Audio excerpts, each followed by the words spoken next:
Good morning. In this first video, I want to draw the attention on three main factors whenever we say what is IB, what's different about IB. These are the three main factors summarizing what is different about IB. The first one is the IB learner profile. The second one is the inquiry cycle. And the third and most important is the conceptual understanding framework of IB education. Speaking about the first one, which is the IB learner profile.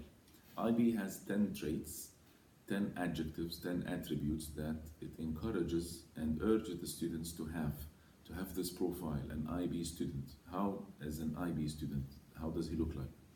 So these 10 ones are inquirers, knowledgeable, thinkers, communicators, principled, open-minded, caring, risk takers, balanced, and reflective. Of course, each one of them requires some skills. So this means that they are not just there to be there or to put on posters. Actually, IB encourages teachers and educators to first of all themselves acquire these adjectives and attributes if they don't have it, and to try to teach it to the students within, embedded, built in, implicitly or explicitly, within the unit planners or the lesson, even the lesson planners. Like for example, if I'm teaching history and I teach this topic, I need to check this topic, which one of these 10 traits will it tackle?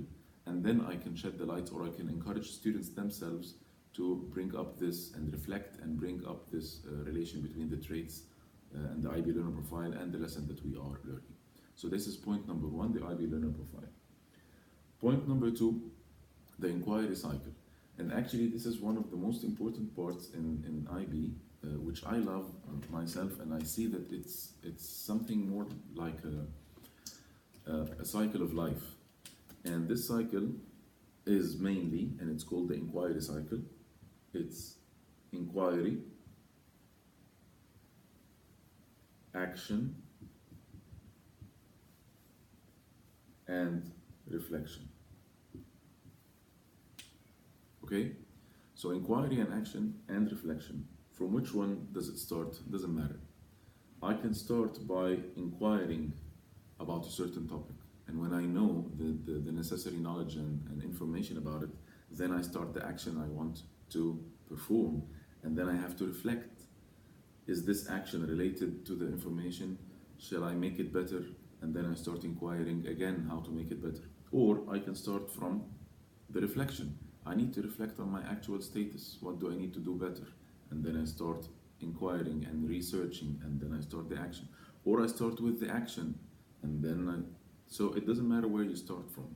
And this is actually the main framework of a unit planner, especially in MYP. A unit planner in MYP has the first stage is inquiry, which is the statement of inquiry that encourages students to think. And then it has the action part, which relates the statement of inquiry to the content that I want to teach. And then the final part, the final stage is the reflection. Reflection before teaching, during teaching, and after teaching the unit that I'm having to teach with my students. So this is the inquiry cycle, and this is something that is really effective, and it's a lifestyle. It's something that I really teach my students to have as in their own thinking, in their own paradigm. Now, the last third point that I want to shed the light on is the conceptual understanding. And the conceptual understanding was first thought of or put into paper by Lynn Erickson. She's an American educator in the 80s. And the IB adopted the conceptual understanding framework because it moves teaching and learning from being two-dimensional to being three-dimensional. And by two-dimensional, I mean all of us, whenever we have a class, we think about, when we have a lesson plan, we think about the topic that we will teach and the skills. And I believe these are good teachers. They think about the skills as well. Just mediocre teachers, they think about the topics. So what we need, this is two-dimensional. This is not what IB urges for. If, for example, I have the topic grammar, if I'm a language teacher, grammar or the new vocab that I want to teach, I link it to the language skills, which are reading, listening, speaking, and writing. then I'm a two-dimensional teacher and I go ahead with my lesson. IB adds to this the third dimension, which is the concept. So the content will stay the same. IB doesn't change the content whatsoever, but I will add to it a concept that helps this class to be a holistic class, to help the student to whatever he or she will see outside the class. So to sum up, the structure of knowledge, as per Lynn Erickson, is like a pyramid. It's not Bloom's taxonomy, but everything is a pyramid. And it starts with simple facts.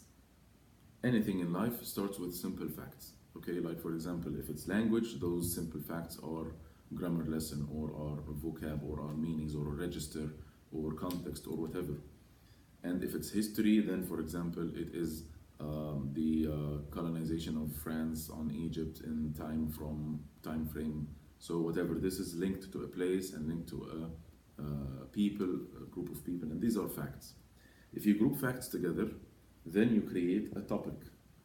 A topic is created from similar facts, okay, or different.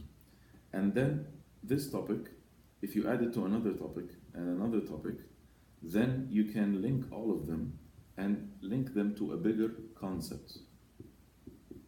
Like for example, if I'm teaching history and I'm teaching this example that I said, the colonization of France or the French people to Egypt at a certain time in the history, and then the students memorize it, so the students actually stop here in this level. This is the confirming type of education, which is just the topics and the facts and the topics. Students will memorize, students will put it on the test, they get a grade, and that's it. Now, the IB takes it to another level to link it with a concept. And we have 16 concepts in MYP, concepts like identity, like culture, like connection, like creativity, like communication, like conflict. And here, conflict, if I choose it to link it with this topic as a teacher, then I will lead the students to think about this topic, which is the same, but through the concept lenses of conflict. And when they learn these topics through conflict, they will understand the bigger concept, which will help them in their future life. And concepts as well, they lead to generalization, and generalization leads to the theory. And this is how we create a theory in the beginning, at the end. So we lead them unconsciously from their side, but for sure consciously from ours, to be thinkers, and which also is linked to the IB learner profile. So this was the point, these were the 3 points that I wanted to draw the attention on in this first video. Thank you so much.